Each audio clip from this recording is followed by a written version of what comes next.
Grinders. Welcome to RotoGrinders Today. I'm Jordan Cooper, a.k.a. BlenderHD, BlenderHD. You're going to follow me on Twitter. And it's Thursday, October 5th, and we'll be taking a look at tonight's Thursday night football game, the Commanders versus the Bears. Showdown on DraftKings, some sports betting, some maybe a same-game parlay. How do you utilize that for tonight's game? Give me those thumbs ups. You know how much I like the likes in the morning. Hit the thumb button, hit the subscribe button, hit the notification bell to know when we go live. Remember, 7:30 tonight before lock, we got the Grinders Live, Crunch Time. We got Crunch Time, whatever it's called. The pre-lock show. It's called the pre-lock show for tonight's Thursday night football game. But I'm joined by Showdown extraordinaire. Right, we used to do a lot of those Thursday night shows together, right? We did, yeah. And we get a lot of these types of games where it's like, oh, look, I want to sit down and watch a good football game. And then you look and it's the Commanders versus the Bears, Justin Fields versus Sam Howell. Is this the type of game where it's only interesting because you have showdown lineups? That's right. It's only interesting because we can gamble on it, right, Blender? Like, there's no chance in any capacity that I'd be watching this game if I couldn't have some kind of skin in the game. So, yeah, this is a pretty ugly game. You and I, last season, it was all about the Broncos. You and I did a million Broncos shows together. We were like, what are we even doing here? Like, what is even going on? But now we've got the Commanders and we got the Bears, which is pretty much the same thing. But I think this is actually a decent, like, showdown slate, to be honest with you.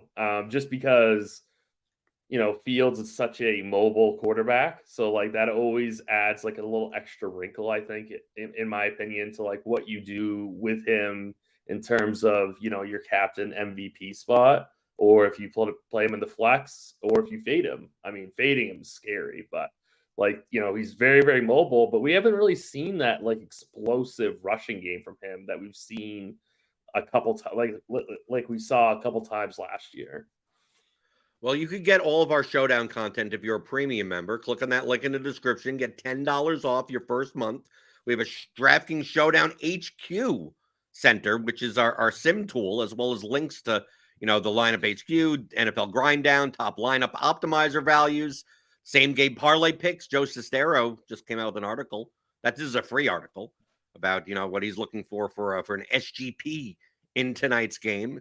Strategy about showdowns, parlay IQ, everything here. But the main thing that me and Tim like looking at is that those simulation outputs where we run our projections, right? Because you can get that in lineup HQ, our ownership, our projections. You can build whatever lineups you want, whatever configurations you want. Get that as a premium member. And the simulations take our projections. They simulate a field of, you know, the large field GPP. Run it, you know, 10,000 times and see what the top 0.1% of lineups look like and who shows up in those lineups more often than not. And then in comparison to their ownership, because that's the name of the game in DFS. It's not about who's most probable. It's who's most profitable. And you mentioned Justin Fields. We got two quarterbacks here. We got Justin Fields at 11K. We got Sam Howell at 9,400. But it's the Commanders that are favored by 6 points in this game. I know Justin Fields, you say, with his legs has upside, but it's not like Sam Howell is. It's not like Sam Howell's like a statue quarterback either. Do you think that I think the quarterbacks? I mean, both quarterbacks are going to be heavily owned on the slate. Oh, but yeah. Do you think that people's predilection is to prioritize Fields over Howell, even though in our projections, Fields has higher mean raw points, but only by like maybe a half a point or so. But Sam Howell is $1,600 cheaper. I know I'm not saying to fade Fields or anything, but I mean Fields plus Howell lineups are going to be popular combinations. But do you think that maybe playing Howell in the captain spot instead will get you a little bit more different, especially if people are going to be playing like Brian Robinson or Terry McLaurin or someone like that in the captain spot? Yeah, so if you look at that simulation tool, you'll see that Fields is going to be, almost 25% owned in the captain spot, whereas Howell will only be about 13%, and they have very, very close to the same optimal rate. So the math, right, would say that we would prefer people to use Howell in the captain spot, because they are very close to being in the same optimal rate, because they're projected for almost the same amount of points, like you mentioned. And he's going to be much, much lower owned in the captain spot. So it's scary though, just because Fields, it's hard to project Fields, in my opinion, because you just never know when he's going to have that 80-yard run, right? Like you can't really project that. But he's also, I believe, the most sacked quarterback in the NFL. So he's a real boomer bust type play. And we saw him have a really great game against Denver, but that's Denver. Like, who cares? Denver's defense is absolutely atrocious. So right now, if you made me pick between these two guys and the captain, it would be Howell for me. Now we get to the other positions, like the wide receiver positions. We have Terry McLaurin, 10.2K, DJ Moore, 10K. Right. Then you go down a bit, you get Dotson at 7K, Cole Kmet at 6,400, Samuel at 5,600. Then you go down, you get Logan Thomas at 5,200, Darnell Mooney 5,000. And then you go down to the really bottom, and then you started getting into like kind of the receivers that you don't see that often on the field, right? We'll talk about the cheapies in a little bit, but for the main receivers, it feels like to me that in general, the receivers are a little overpriced and a little bit more spread out than they may. I know Terry McLaurin and DJ Moore have the highest ceiling of these receivers, but from a mean perspective, Terry McLaurin 13, DJ Moore 11, but then Dotson's 12 for 3K cheaper. Samuel's 9, right? For 4K cheaper. Thomas 5,200, 7. I mean, like Mooney's at 8 at 5K. To me, from looking at this, I'm much more likely to have more of the Dotson, Kmet, Samuel, Thomas, Mooney's than the Moores and McLaurins. So I'm glad that you mentioned Kmet, because he's definitely my guy. He shares target share, the same percentage target share as DJ Moore, and he's $3,700 less. And he's second on the team in air yards. So like, to me, Kmet is the best wide receiver, or pass catcher, excuse me, that you can get with Chicago. Yes, DJ Moore has a way higher ceiling. Like, yes, absolutely, that's true. But for 10K with that projection, I think that's too expensive. To be honest with you, I'd rather like take a couple shots on DJ Moore as my captain. If he does have that huge ceiling game, get him where he counts the most and put him at captain. But if I'm like looking for one pass catcher to go with Fields, I think it's Cole Kmet. How about on the commander side though? If we're looking at Howell in the captain spot, right? I mean, we're going to probably play 2 pass catchers at least with him. And if we don't play Howell in the captain spot, I mean, I know you can say the same thing with Terry McLaurin as you did with DJ Moore, but if I wanted to fit Fields into a flex spot, I mean, truthfully, Dotson and Samuel, I mean, they could score 60-yard touchdowns also. This is not like these aren't like the plotting possession receivers either. And Curtis Samuel, right, especially, like he's used in the most unique ways for the Commanders offense, because he'll line up in the backfield. They'll do jet sweeps. He'll get a screen pass for 2 yards, and you could take those to the house. So projection wise, I mean, even mean projection wise, 5,600 Curtis Samuel. I mean, my dummy lineup for tonight, I mean, just quickly, putting together something that looks pretty decent. I have Curtis Samuel in the captain spot. Interesting. That is not somebody I would have considered for captain, just because I don't think he has the volume. But yeah, Do you I need? mean, Do you I need? mean, Is this the type of game, Tim? Let's say this game is as ugly as you think, with a whole bunch of punts, right? Bunch of 3 and right? outs, and the game is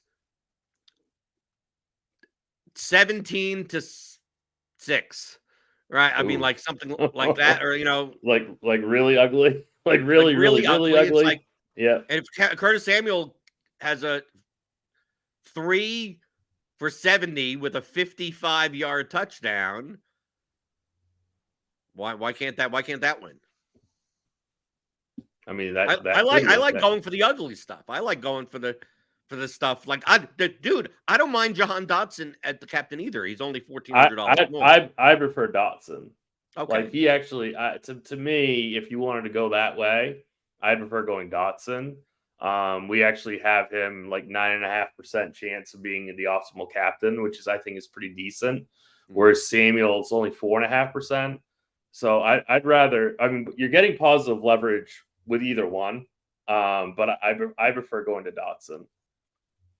but you're still on for the construction. You're still on board with, like, I'm going to try to avoid playing the McLaurin or DJ Moore or Fields and Yes, captains, right? Because especially once we yes. get down to the cheapies, there's not much to pick from to plug in that 1K guy, that $200 guy that is most likely going to score more than score double digits at all, if anything, I right? wonder when the last time we had two receivers that had the most target share on their respective teams and had such low optimal rates, in the captain spot, right? Like, it's supposed to be, DraftKings PPR site, caters to the wide receivers, and they're not really popping very hard. So I don't really want to play McLaurin.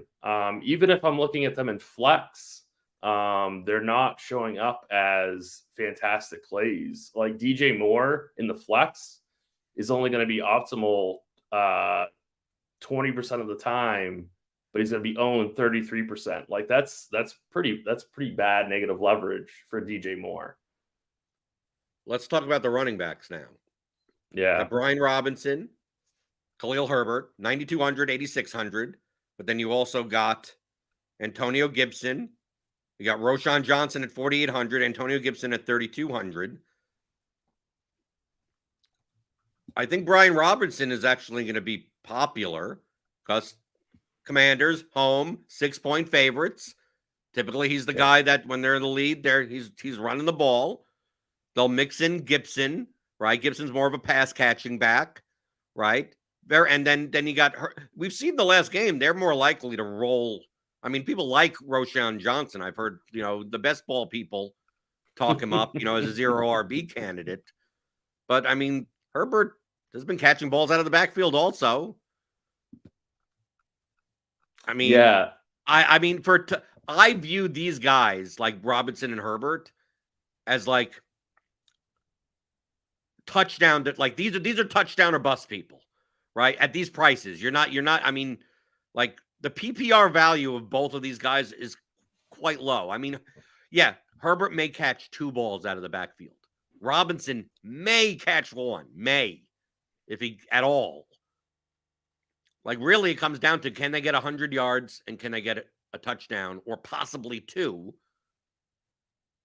I think the value, I think at the prices, it feels weird, but I almost would rather play the pass catchers below them at those prices than these running backs. Unless you're playing the running back instead of the team's quarterback.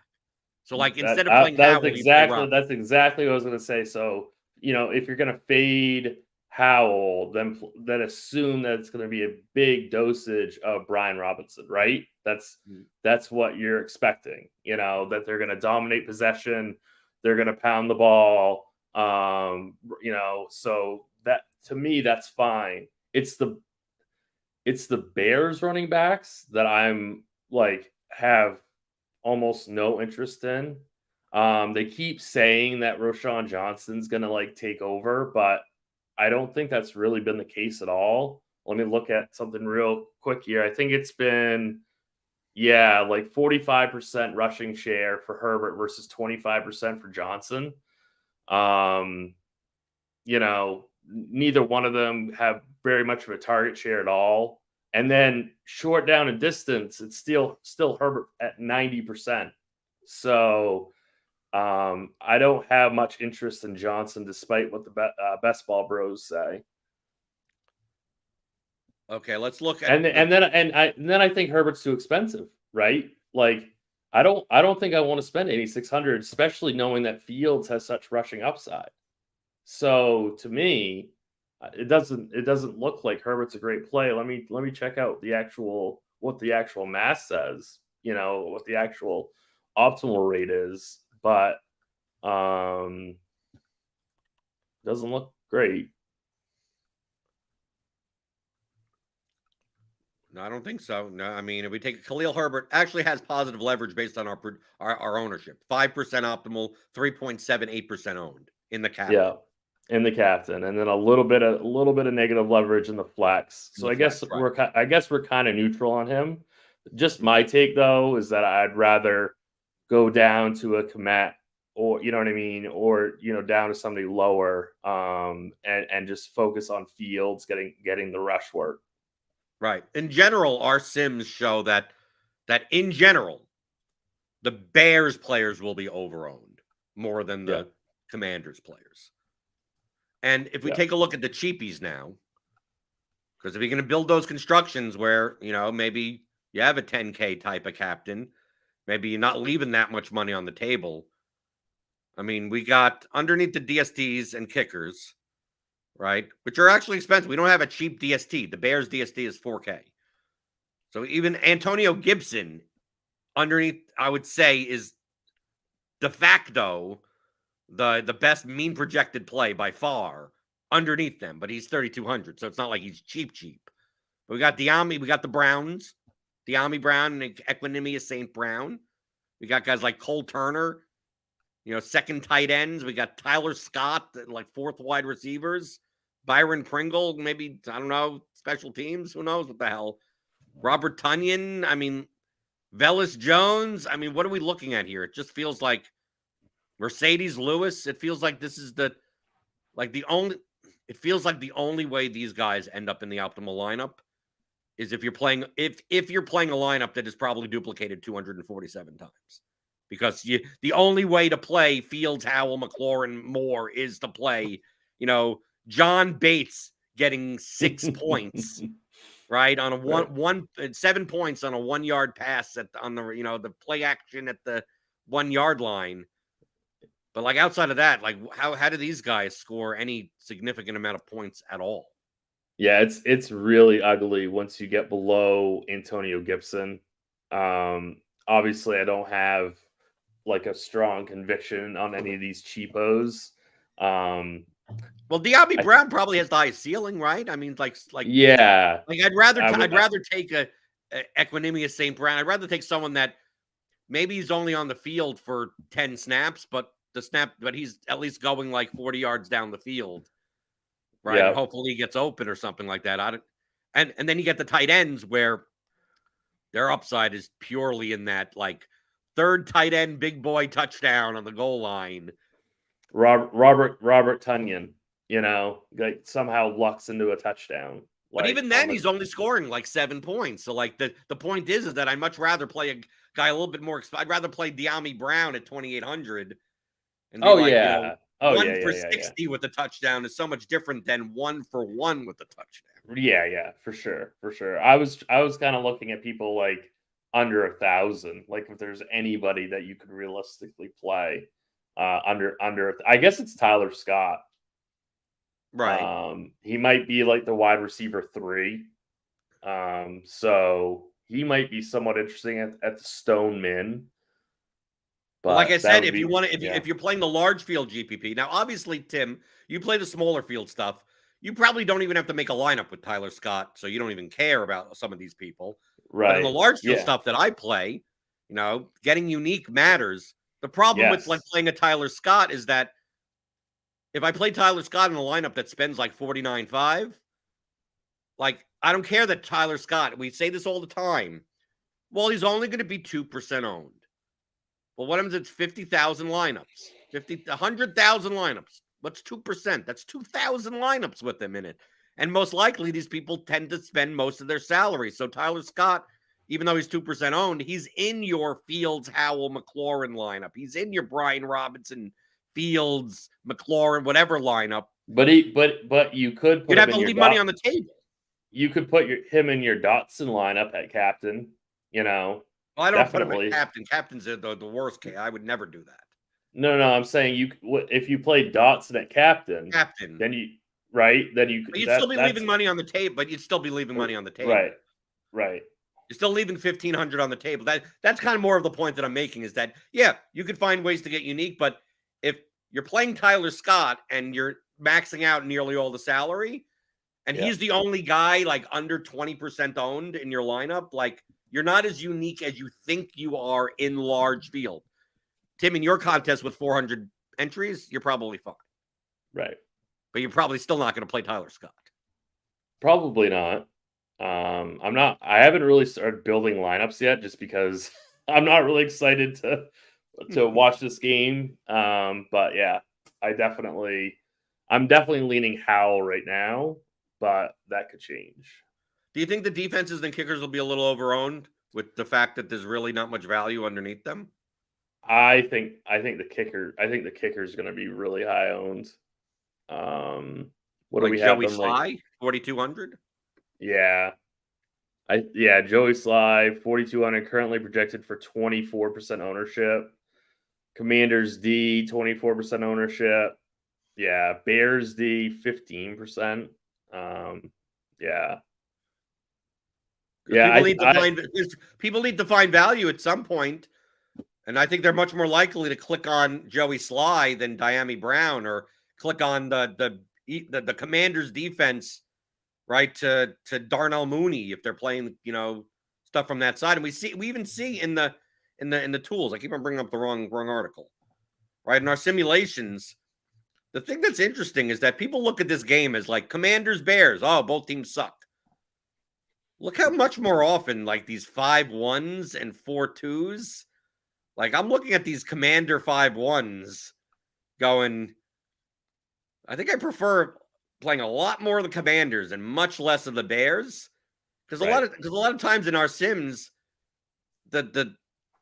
for these types of games, like the ugly types of games, it typically is a little bit more like normally distributed. It's a little bit more like 5-1s and 1-5s typically don't perform all that well. It's mostly everything in like the 4-2 to 2-4 range. So this makes it even more likely that like Commanders onslaughts, Fields, let's see the bad Fields. Yeah, 5-1 showing up at like 21% optimal is a lot higher than it usually is. I feel like, so definitely, man, it's a tough scene in Chicago right now. Right. But if we build a lineup like we said about like Dotson at captain, right? Like Dotson at captain, just to show like kind of we're both on the same pages, I think, with what we're probably going with tonight, right? You have Sam Howell in the flex, right? You could play another receiver. You could play Curtis Samuel, or 75-25. You play Fields in the lineup, right? You still have 67-50, right? I mean, like as far as an onslaught, I could play Brian Robinson and Joey Sly. What's wrong with this lineup? I mean, this large field is probably not good enough. It's 49-9 lineup, right? Right. But Dotson's going to be so low owned at captain. 7% is still 7,000 lineups, dude. True. Yeah. Right. This is a lineup that I would play in a single entry type of thing, but this type of lineup, like where that's a good lineup. Full onslaught, Fields in there. I think my dummy that I put together yesterday looks something more like with Samuel at captain. I think you just could spend up a little bit more, right? So you put Samuel in captain. You have Fields, Howell, Fields, Howell, like McLaurin. I think I had Sly in there also. 6,800. Yeah, something like this. Maybe instead of McLaurin, I have Brian Robinson. $7,800. Yeah, something to this extent. But you could see that these Commanders receivers. I mean, even if you wanted to start with Howell at captain, right? So you started Howell at captain. Yeah, I mean, you could play someone like Terry McLaurin just for raw points, right? You could do all of this. I mean, you could put all three receivers there. Fields, you had 2,100 left. So you take out McLaurin, put in Brian Robinson. That doesn't give you enough, right? Right? You could put in Commanders defense.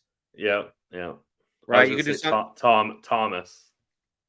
Right, or Logan. Right? You could do something like Onslaught like this. Howell with a whole bunch of receivers, and or you could even take 1,700.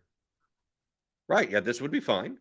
Now, I'm sure you've been asked this a million times, but in the contest that you play in with, like, say, 50,000 people on it, is there an aggregate ownership that you try to stay below? There's no number on it that's on a specific slate. I will have to run my lineups first. So basically, I go into lineup HQ and I run it's a linear solver. So I'm just going to run, let it run whatever combinations and everything it is. Give me 300 lineups. And then I cut out the lineups that are too high project. Like if the top lineup we see here, like if I just put in 0-0, there's kind of a tool segment. So the top one right now is 185.25, right? Based on our current ownership. Obviously, this stuff will get up, right? So I'm going to run this. This is obviously going to be the first lineup if I ran 300 lineups. So I'm going to run these lineups. So let's say I'm just going to run 10 right now just to show you.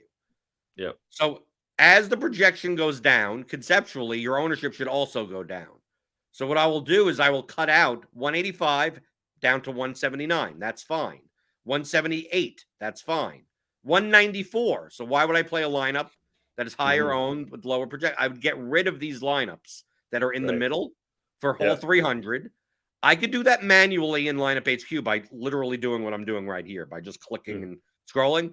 In the theory of DFS tools that I have as part of the advanced course, I have an Excel tool called the portfolio trimmer.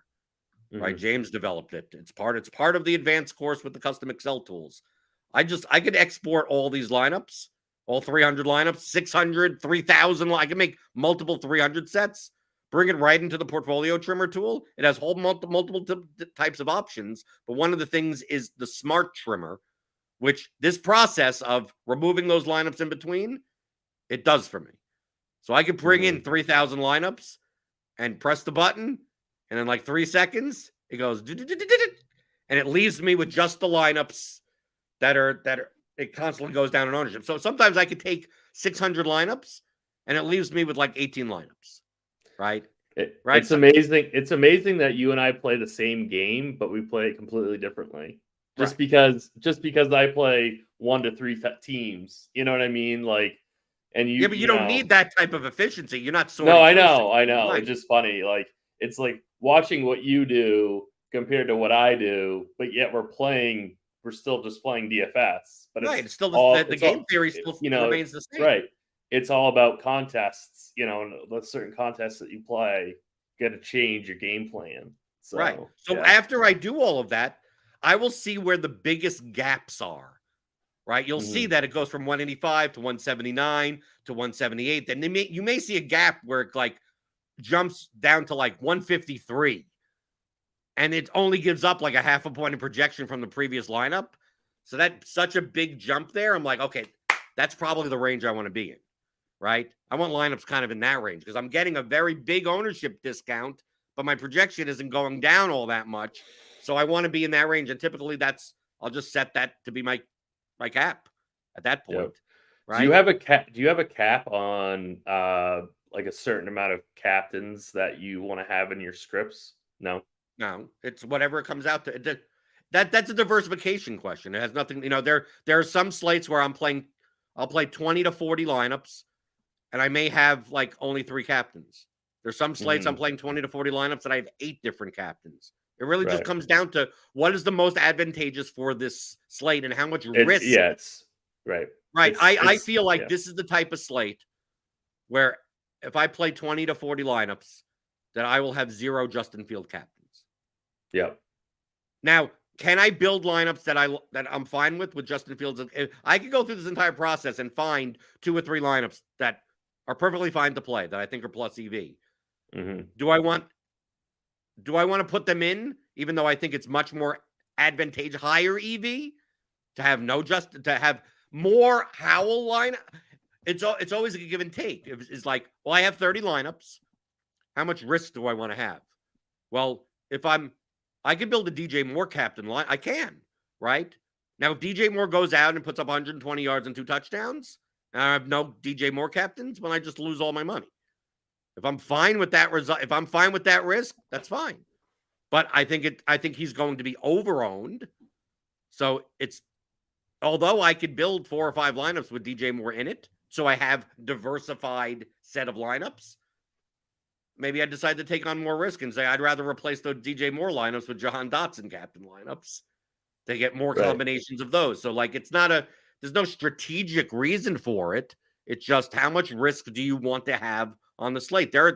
Dude, I've gotten minus 100% fading Christian McCaffrey in 20 lineups in showdowns because like he's wildly overowned for whatever, like, and it's just like I'm going to play for a bad Christian McCaffrey game. You and I used to fight about Travis Kelce all the time. Mm-hmm. That was right. We used to talk about that all the time last year about using Travis Kelce in captain. Michael Townsend has. Okay. Yeah. You go ahead. Michael Townsend has a question in the chat. Obviously, hit that thumbs up button. You could always post questions in the chat, comments, everything. Is a 5-1 build better for lower dollar, higher total entry GPPs, and a 4-2 build better for higher dollar single entry?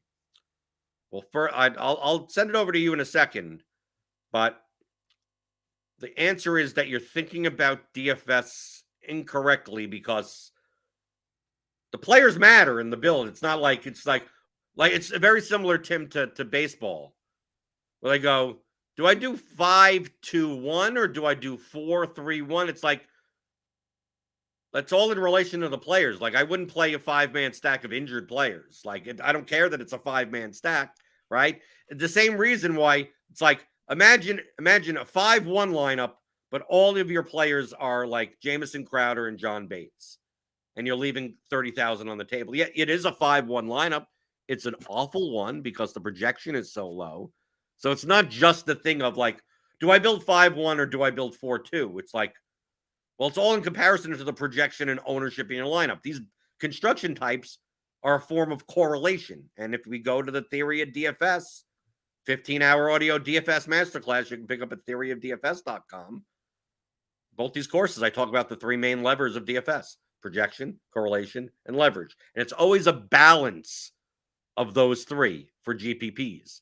So think of like your construction type as a method of correlation. Well, that's all in relation to ownership and projection. And what we've talked about, Tim, on this specific slate is that we see, based on the ownership and projection, that the Commanders players may be under-owned. Howell may be less owned than Fields. Moore may be over-owned. And the 5-1 construction of Commanders may be under-owned. So it's more advantageous based on those factors, projection and ownership, that the build type may lean more towards 5-1 and 4-2 Commanders. Yeah, I mean, obviously this question, there's a lot of context that's needed, and it's slate to slate, right? Just like we talked about. Like sometimes it's not going to be better to do a 5-1 over a 4-2. Michael says, I understand. I was thinking of how to get different in a big GPP without going off the reservation with plays. So that's where he was thinking. Well, I just run the line. Like my answer is always I run the lineup and see what the ownership looks like. So like that's why I can never give an answer to that question on as a general rule, definitely. But even on a specific slate, like we're doing the show 11:30 in the morning. Like I haven't even. This is a first look type of thing. We're just kind of talking through stuff. I haven't run lineups. I could tell from experience, looking at the projection. I mean, Tim, you're more of a hand builder, but it's not like I can't hand build lineups. I could look at these projections and go, if I were to run 300 lineups, what are the lineups I'm most likely to get? And I'm most likely to get 5 1s and 4 2s for the Commanders. Just looking at what players are projected for what and what ownership they're at. Like you do the same, dude. Me and you, we do the same exact thing. Just that in order for me to play 40 lineups rather than 1 to 3, much easier for me to just use tools like Lineup HQ instead of literally hand build 40 lineups and have my lineups look. You'd look at them and go, yeah, these are lineups that I would have hand built. It's like, yeah, I just use a tool to kind of make it a little bit more efficient. Right.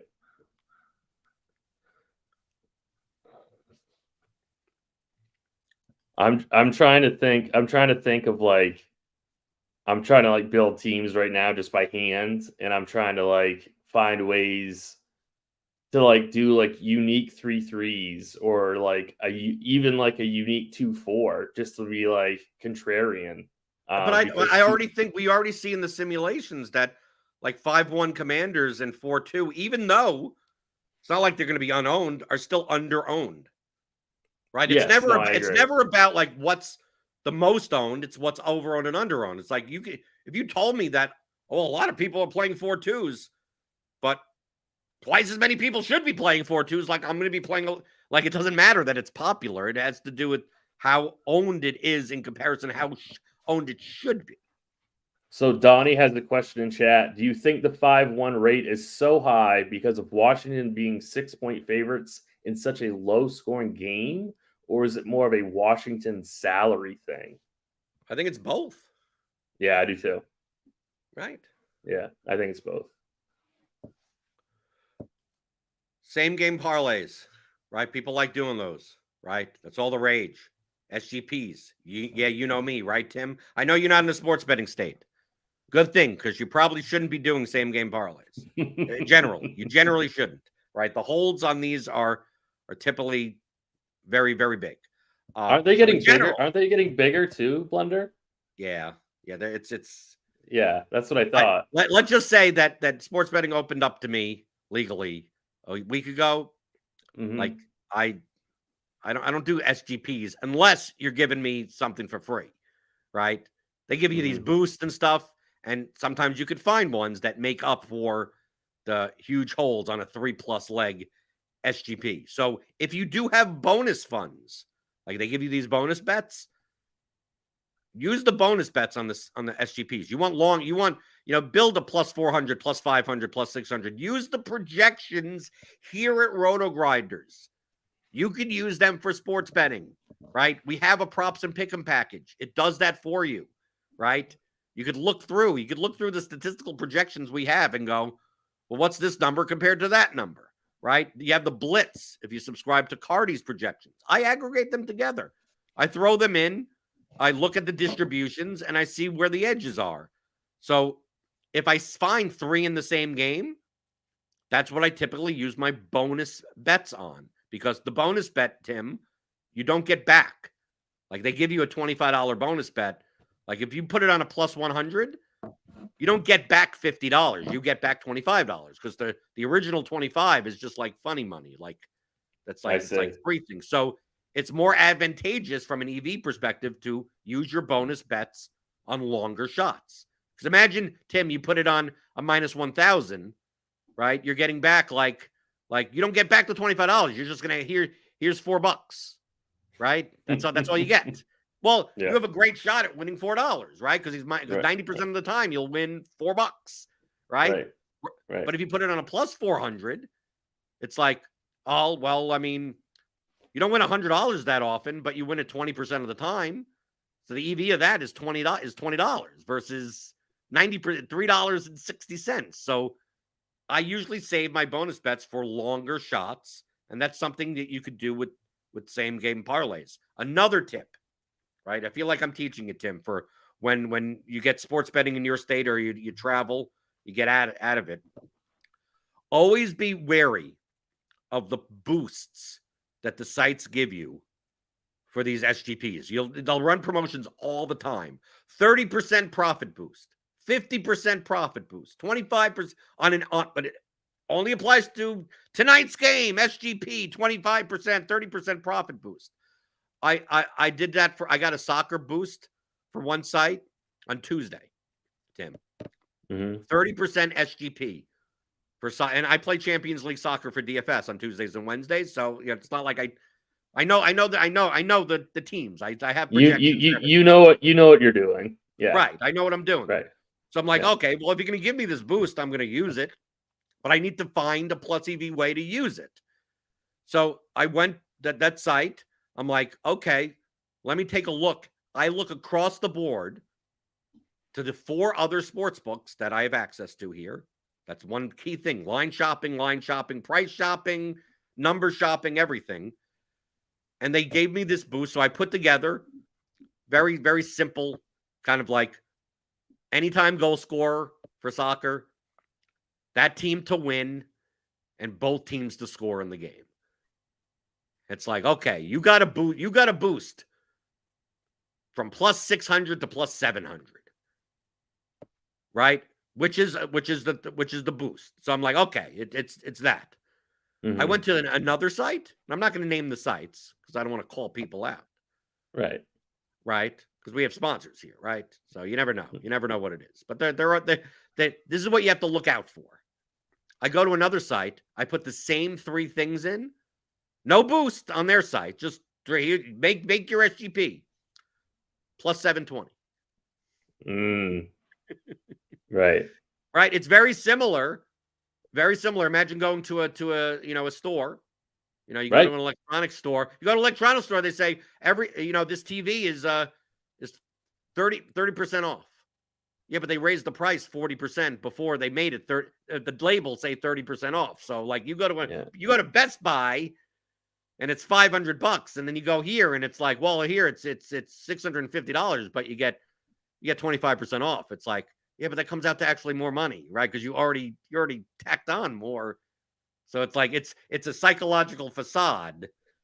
So having access to multiple books is such an important thing, right? Obviously, but I don't think enough people take advantage of it. Like if a book is legal in your state, you should have an account on it. Is my opinion, right? Do you agree with that? Oh, absolutely. And you don't even have the thing is that it's easy enough to get money in and out of these sites. Right. That it's not like you need to have that much money on them, or you wouldn't be able to put a couple $100 in a click. My state is not going to be allowing promos at all. Right, because they entice you. I mean, dude, you know how many messages I get and emails and notifications I get for this is boosted, that is boosted, here's a bonus, that's a thing. But like it's like Candy Crush type. I mean, I see what they do. Right. The thing is that but you're an experienced gambler. Most people don't. Most of the public's not going to see those things. Right. There are certain ones that I don't take advantage of because I know you get used to like what the site offers. So you're like, yeah, you're giving me a 25% boost on anytime touchdown props that are all juiced to the gills, right? With a 16% hold because your lines are the worst on the entire board. So it's like I can't even make up the hold and the bet. Because people love anytime touchdown score. Here's one simple tip about anytime touchdown. Okay. One, when in doubt, don't bet them at all. Okay. It's a one-way market. When in doubt, right. One-way markets tend to have the highest holds. Why? What does that mean? The highest hold? It means that if you added up the odds, go to your sports book of choice, add up, convert the odds, plus 100 equals 50%, plus 200 equals 33%. Add up all the touchdowns for one team and add up the percentages. It'll come out to like 115%, right? It'll come out, right? Which means it's like they're paying as if the pie is 115% when it should be 100%, right? That's what the hold is. And typically the higher odds touchdown scores are actually the worst odds, right? Someone that's priced at like plus 1,200 really probably should be plus 2,500, right? But it looks like a big number, so people click on that stuff. And the differences between the pricing and the anytime touchdown score market, if you're going to do it, could be dramatic. So it's quite possible on this game. I mean, I haven't looked. It's quite possible. Like if you wanted to take a shot at a Curtis Samuel anytime touchdown or a subsidiary kind of player, right? It's quite possible. I don't know. I haven't looked because I really don't look at those markets much. It's quite possible one site has Curtis Samuel anytime touchdown score at plus 400, and you just switch apps and you click the other button or you go to the other website and he's plus 550. Right? It just simply as that. And just like, if you're going to bet on these markets, especially those markets, they could have like the point spread, the total, that you want to get the best price, but you're only going to get, 2 or 3 cents here. And you're not like the retail books, you're not going to find that big of a disparity. But in these prop markets, home run props for baseball, I mean, dramatically. I mean, you could do it in the playoff game. I think I saw one the other day where it was plus 350 on one book and plus 600 on the other. I'm like, how? I'm looking at the anytime TD scores on DraftKings right now, and I just can't imagine ever betting any of these. Like, they just seem like they're such negative EV. You throw that, Tim. You know what I put them on? I throw them into SGPs. Right. Because I want, and then use a bonus bet on, right? Because I'm throwing, you get these little bonus bets. It's like, here's a $10 bonus bet, here's a $25 bonus bet, but you're required to use it on a plus 400. You're required to use it on an SGP. So here's one that I have for tonight. I based on the Blitz and RG projections, I have Curtis Samuel over 2.5 receptions. Okay. He's also at 31.5 receiving yards. That shows a little bit of an edge, right? Not as much as the 2.5 receptions. So it's like, okay, here's 2 players. Here's a player that I have both of those too. I would bet them individually. And that's what I've done, right? So I have the over 2.5 as a straight bet on one of the sites, right? But on the site where I'm getting a bonus bet and a boost or something for an SGP, I got Curtis Samuel over 2.5 receptions with Curtis Samuel over 31.5 receiving yards with Curtis Samuel anytime touchdown scoring, right? Right. Yeah. And it's on a site where the touchdown anytime scoring odds are the best in market, right? So I'm not getting screwed on that. And it's just like, okay, here's a little bonus. Here's a little, plus 1,200, with my $25 funny money. And it's like, if it hits, great, right? I'm getting what, $300. And if it doesn't, I don't lose anything because it's a bonus bet. Right. No, I agree with that take quite a bit.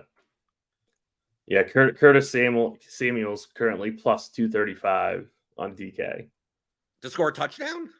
Yeah, that sucks. Yeah, I know. I'm looking at like all these, and I'm like, no thanks, no thank you. Another one I have, another 2, if you want, that I have tonight. A couple that I have based on the Blitz and RG projections combined. Other ones that are plus EV, depending on the number that you get. Remember, these were in either yesterday or the day before. Maybe the numbers have moved. So always get the best price, get the best number. I've got Komet over 3.5 receptions at plus money. So like plus 125 over 3.5 receptions. I got Brian Robinson under 1.5 receptions. I think at minus 115 or something like that. I don't have the numbers in front of me. I also have Logan Thomas under 27.5 receiving yards. And I have Justin Fields under 17.5 completions. I believe that number has moved. I think if you're on like Underdog or Prize Picks, it's now down to 16.5. And I believe most of the books have it at 16.5 now. But if you're getting under 16.5, make sure you're getting like plus 140 or something, plus 135. Because the under 17.5. I think I got it like minus 105 or something like that. So if you see the under 16.5, please to God make sure it's plus money. Do not bet under 16.5 at minus 115. Right? I know it sounds, Tim, to a lot of people, it's like, well, what does minus 115 matter in plus 105? It's just it matters a lot in the oh, long run. In the long run, it matters a right. ton.